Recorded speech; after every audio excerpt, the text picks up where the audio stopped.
तो hello everyone. एक बार की बात है, एक व्यक्ति का अंतिम समय नज़दीक होता है। तो वो ये तय करता है कि चलो मेरी जो सारी संपत्ति है मैं अपने बेटों में बांट देता हूँ। अब 3 बेटे होते हैं उसके।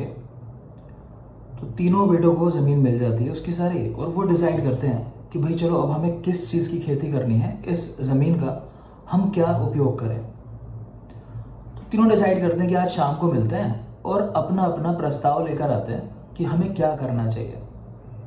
एक भाई बोलता है मीटिंग में आके कि मुझे लगता है हमें यहाँ टमाटर की खेती करनी चाहिए, क्योंकि देख रहे हैं आजकल कि टाइम टू टाइम टमाटर के रेट बहुत ज़्यादा बढ़ जा रहे हैं। बाकी भाई इस मत को ये कहकर खारिज कर देते हैं कि भाई टमाटर की फसल क्योंकि इतना नीचे लगती है कि गांव वाले आसानी से तोड़ कर ले जाएंगे, तो अपने किसी काम की नहीं है, ये लोग हमें बड़ा नुकसान पहुंचा देंगे। खैर, दूसरा मत आता है कि क्यों ना हम लोग गन्ने की खेती करें, कि आजकल सरकार का बहुत ज़्यादा जोर है गन्ने के ऊपर, गन्ने के रेट बढ़ गए हैं और आने वाले समय में भी क्योंकि गन्ने की खेती की आवश्यकता है, गवर्नमेंट एथनॉल के ऊपर काम कर रही है, तो चलो गन्ने की खेती करते हैं।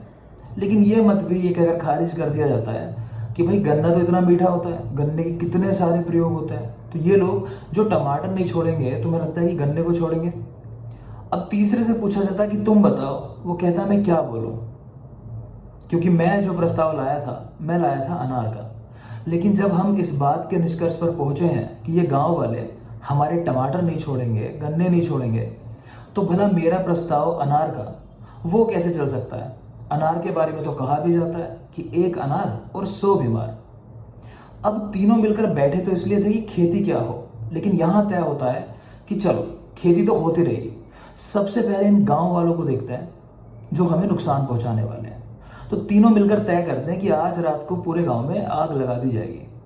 ऐसा ही करते हैं, वो रात को मिलते हैं और पूरे गांव में जितने भी घर होते हैं सब घरों को आग लगा देते हैं। अब गांव वाले रात में इधर उधर भाग रहे होते हैं, कोई पानी लेने के लिए, कोई रेत लेने के लिए कि आग को कैसे बुझाया जाए। लेकिन ये भाई वहीं भीड़ में खड़े होते हैं और जो कोई भाग रहा होता है बीच बीच में रोक रोक के उनको पूछते हैं कि हाँ भाई टमाटर खाओगे।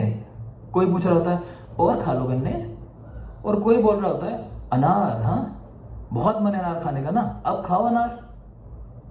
तो हेलो एवरीवन, मेरा नाम है डॉक्टर निरंक और एक बार फिर से मैं आपका स्वागत करता हूं अपने चैनल इट्स अबाउट यू में। तो ये कहानी मैं क्यों सुना रहा हूं, कई बार जाने अनजाने हम ऐसे लोगों का नुकसान कर देते हैं जिनसे सच में हमें कोई नुकसान होने वाला है नहीं, लेकिन हम लोग अपने दिमाग में एक ऐसी इमेज लेकर चलते हैं कि इनसे हमें नुकसान होने वाला है।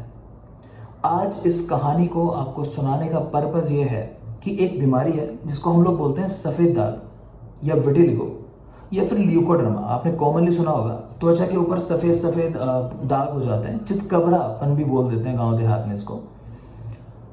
तो जब मैं अपनी प्रैक्टिस करता था अपने क्लिनिक पर, तो मुझे याद है एक बार एक मरीज़ मुझे मिलने आया सुबह 5 बजे, लेकिन मैं क्लिनिक पहुंचा 8 बजे जो हमारा रूटीन टाइम था। मुझे बताया गया कि वो मरीज सुबह 5 बजे से मेरा इंतज़ार कर रहा है और फ़ोन था नहीं उसके पास, गांव का था, कि मुझे फ़ोन कर सकता, बुला सकता कि सर आ जाओ जल्दी, या कांटेक्ट कर सकता हमसे।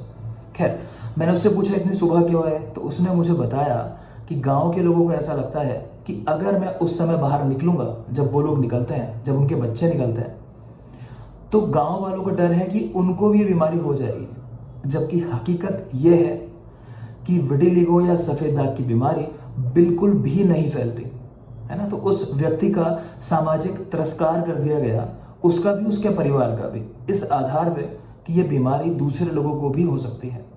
जब मैंने उससे कहा एक ऑयल देकर कि इसको लगाकर आप धूप में बैठ जाना, तो उसने मुझे कहा कि गांव वालों ने मना किया हुआ है कि मैं धूप में नहीं बैठ सकता, क्योंकि वो दिन का टाइम होता है जब धूप निकलती है, तो वो भी मुझे अलाउड है नहीं, तो आप मुझे कुछ और इलाज बता दो।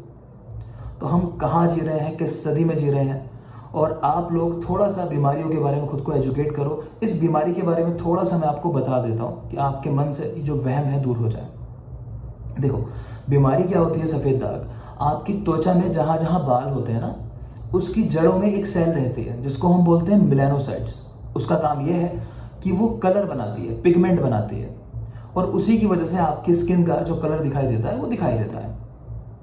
अब किसी वजह से वो सेल्स काम करना बंद कर दे या नष्ट हो जाए तो ये कलर नहीं होगा, फिर स्किन जो है वाइट कलर की दिखाई देने लगेगी। उसी बीमारी को हम लोग सफ़ेद दाग कह देते हैं। ये बीमारी छुआछूत से बिल्कुल नहीं फैलती। इसके मैं और कारणों की बात करूं तो कारण ये है कि कई बार आप खराब क्वालिटी के जैसे फिनोल्स इस्तेमाल कर लेते हो, मतलब ऐसी रबड़ की चप्पल है, आपने अक्सर देखा होगा चप्पल का जो निशान होता है ना, तो उस निशान पे किसी को सफ़ेद दाग हो जाता है। तो वो इसलिए हुआ है कि चप्पल की क्वालिटी खराब है, ठीक है। कई बार इस वजह से हो जाता है कि आपको कोई चोट लगी, आपने कभी देखा होगा त्वचा पे भी, कभी छोटे बच्चे नाखून मार देते हैं अक्सर पेरेंट्स को अपने, तो उनकी त्वचा पर आपको वाइट वाइट निशान दिखाई देंगे, तो क्या बोलोगे उसको, सफ़ेद दाग है? नहीं, देखने में तो सफ़ेद दाग है लेकिन वो कोई बीमारी नहीं है, वो एक नॉर्मल सा फिनोमेना है, तो उसको बिल्कुल इग्नोर करना चाहिए। अगली चीज़ है जो आयुर्वेद में एक बात बताई गई है, वो है गुरुओं का अपमान करना। अब गुरु से आप किसी भी बड़े को समझ लो, आपने प्रैक्टिकल लाइफ में भी देखा होगा, आप जब कभी कुछ ऐसा कर देते हो कि आपका माइंड डिस्टर्ब हो जाता है उन काम को करने के बाद, है ना, जैसे गुरुओं का अपमान, किसी से लड़ाई झगड़ा, तो आपका जो नर्वस सिस्टम है वो कहीं ना कहीं आपको नुकसान पहुंचाने लगता है। इसी को हम लोग बोल देते हैं ऑटो इम्यून डिसऑर्डर्स, जब आपका खुद का शरीर आपके ही अगेंस्ट काम करने लगे। तो एक कारण ये होता है सफ़ेद दाग हो जाने का। तो ये मोटे मोटे मैंने आपको कारण बता दिए। दूसरा, अगर किसी व्यक्ति को ऐसे स्थान पर सफ़ेद दाग हो जाए जहां बाल नहीं होते, तो उसको ठीक करना भी लगभग नामुमकिन है। कारण ये होता है कि हम जो बीमारी का इलाज करते हैं ना, वो इस बात पर केंद्रित है कि आपके बाल जो है उसकी जड़ों में जो सेल्स रहती हैं पिगमेंट बनाने वाली, हम उन्हें एक्टिवेट करते हैं। अब जब वहाँ है ही नहीं बाल, तो मतलब वो सेल्स भी नहीं है, तो वहाँ पर हम ठीक नहीं कर सकते। तो एक्रोफेशियल विटिलिगो यानी होठ के आसपास, उंगलियों पर जहां बाल नहीं होते, वहां अगर हो जाए तो वो वैरायटी जनरली ठीक नहीं होती। अच्छा, एक और ज़रूरी फैक्टर है, लोग अक्सर डरते हैं शादी के टाइम पर खासकर कि भाई ये बीमारी जो है क्योंकि आगे बढ़ती है, बच्चों में हो सकती है, तो जिस व्यक्ति को है अक्सर उसके बच्चों को शादी में समस्या आती है या खुद की शादी में समस्याएं आती हैं। तो ये भी आप जान लो, हाँ निश्चित रूप से ये जेनेटिक हो सकती है बीमारी, लेकिन कितनी कि अगर आपके ब्लड रिलेटिव में 20 लोग हैं, मतलब उन 20 में से किसी एक को हो सकती है, तो ये बहुत ज़्यादा बड़ा फैक्टर नहीं है, ठीक है ना। तो ज़रूरी नहीं है कि जिस व्यक्ति को विटिलिगो है या सफ़ेद दाग है उसके बच्चों में भी वो बीमारी हो ही, ऐसा बिल्कुल भी श्योरिटी के साथ नहीं कह सकते आप, ठीक है। तो ये कुछ चीज़ें मैंने आपको बताने की कोशिश की। उम्मीद करता हूँ अगर ये इन्फॉर्मेशन आगे जाएगी तो निश्चित रूप से कुछ लोगों के जीवन पर इस बात का फ़र्क पड़ेगा। अगर आपको भी फर्क पड़ता है तो चैनल को लाइक करें, शेयर करें, सब्सक्राइब करें। अगर फर्क नहीं पड़ता तो ईश्वर आपका भला करें। Thank you. जय हिंद, जय भारत, नमस्कार।